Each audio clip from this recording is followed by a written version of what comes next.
और दोस्तों नमस्कार। हमारे जितने भी ईपीएस 95 पेंशन धारक हैं, आप सबका हमारे नए वीडियो में स्वागत है। दोस्तों आज हम लोग चर्चा करने वाले हैं 18 नवंबर 2024 को एक पत्र रिलीज होता है ईपीएफओ की तरफ से, जहां पे जो सीबीटी की बैठक होने वाली थी, सीबीटी की बैठक को आगे बढ़ा दिया गया।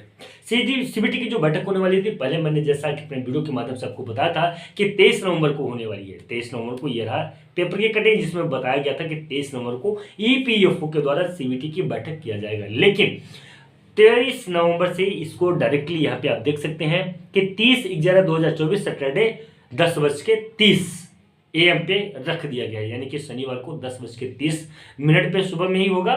और ये 30/11/2024 को सीबीटी की बैठक होने वाली है, 236वीं बैठक होने वाली है। इसको आगे बढ़ाने के पीछे क्या कारण हो सकता है, क्या रीजन हो सकता है, और ईपीएस 95 पेंशन धारकों को क्या इस सीबीटी से कोई बैठक से कोई फायदा होने वाला है, नहीं होने वाला है, क्लियर कट जानकारी। ईपीएस 95 पेंशन धारकों की पेंशन में वृद्धि कब तक होगी, इसके भी ऊपर भी हम लोग जानकारी लेंगे।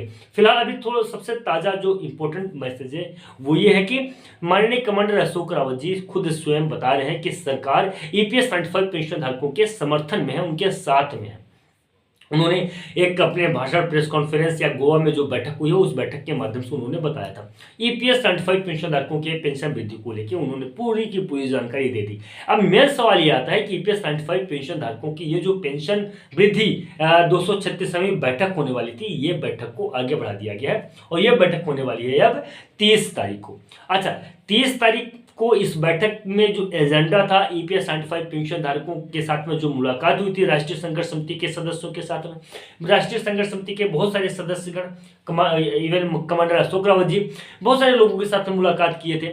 जितने भी इसमें चाहे सीबीटी के सदस्यगण जितने भी इसमें थे, सबके साथ में मुलाकात, और मुलाकात करने के बाद ईपीएस 95 पेंशन धारकों की जो समस्याएं थी उन समस्याओं को रखा गया था। क्योंकि देखिए समय के अभाव ईपीएस 95 पेंशन धारकों के पेंशन वृद्धि पर चुनाव था, ये सारी चीजों को अगर ध्यान में रखा जाए, इस वजह से हो सकता है कि ईपीएफओ के द्वारा इसको आगे बढ़ाया गया। और बहुत सारी चीजें ईपीएफओ बहुत सारी चीजों पे जो तो जिस हिसाब से उनको वो लेना चाहिए अपना एक उन्होंने जिस हिसाब से अपना पेपर वर्क किया था, जिस हिसाब से उन्होंने एक फाइल बनाया था, हो सकता है कि उसमें ईपीएफओ ने ईपीएस 95 पेंशन धारकों के लिए भी एक शेड्यूल रखा और ईपीएस 95 पेंशन धारकों के पेंशन वृद्धि को लेकर हो सकता है कि कहीं पे अड़चने आ रही हो, क्योंकि कमांडर अशोक राव जी ने बहुत ज़्यादा बात किया। इवन चाहे श्रम मंत्रालय में हो, चाहे वित्त मंत्रालय में हो, चाहे जो सीबीटी के सदस्यगण उनके साथ बात किए हों, तो वहां पे अगर ईपीएस 95 पेंशन धारकों के लिए भी कुछ स्टैंड रखा गया होगा, कोई कुछ पॉइंट्स को रखा गया होगा, तो उन पॉइंट्स में हो सकता है कि आगे पीछे करने के लिए भी इसको आगे बढ़ाया गया। एक्चुअल रीजन क्या है वो समझ में नहीं आ रहा है कि क्यों उसको बढ़ाया गया। चुनाव को भी ध्यान में रखा गया होगा, तो ये सारी चीजें हैं। इसकी वजह से हो सकता है कि ईपीएफओ ने सीबीटी की जो बैठक है इसको जो तो थोड़ा सा पोस्टपोन किया, आगे बढ़ाया। अब सबसे इंपॉर्टेंट बात है कि ईपीएस 95 पेंशन धारकों की पेंशन में वृद्धि कब होगी।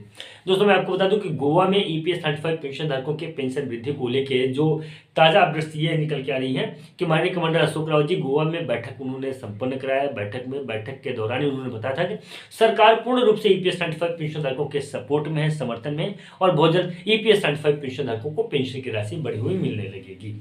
उम्मीद यह लगाई जाती है कि भगवान करे ईपीएस 95 पेंशन धारक जल्द से जल्द पेंशन वृद्धि हो और पेंशन से लाभान्वित हो।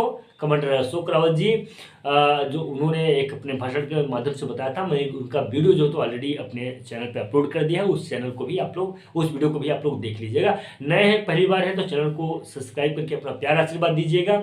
और जो पुराने हमारे जो व्यूवर्स हैं वो एक बार जय हिंद जरूर लिखिएगा, कमेंट में एनएससी जिंदाबाद लिखिएगा, और ईपीएफओ न्याय दो कुछ ऐसा करके आप डालिए, ताकि पता चले कि ईपीएस 95 पेंशन धारक के को पेंशन वृद्धि लगातार जो तो पेंशन वृद्धि का जो एक टारगेट कमांडर अशोक राव जी लेके चल रहे हैं कि इसी साल के आखिरी तक में ईपीएस 95 पेंशन धारकों के पेंशन में वृद्धि हो जाएगी। तो अमूमन हो जानी चाहिए, ऐसा एक कमांडर अशोक राव जी का एक उद्देश्य है, उन्होंने ऐसा सोच के रखा है और इसके लिए इतना ज़्यादा जो तो मेहनत कर रहे हैं। फिलहाल दोस्तों आज की वीडियो में इतना ही, मिलते हैं नए वीडियो में और नए टॉपिक पर। तब तक के नमस्कार, जय हिंद, जय भारत।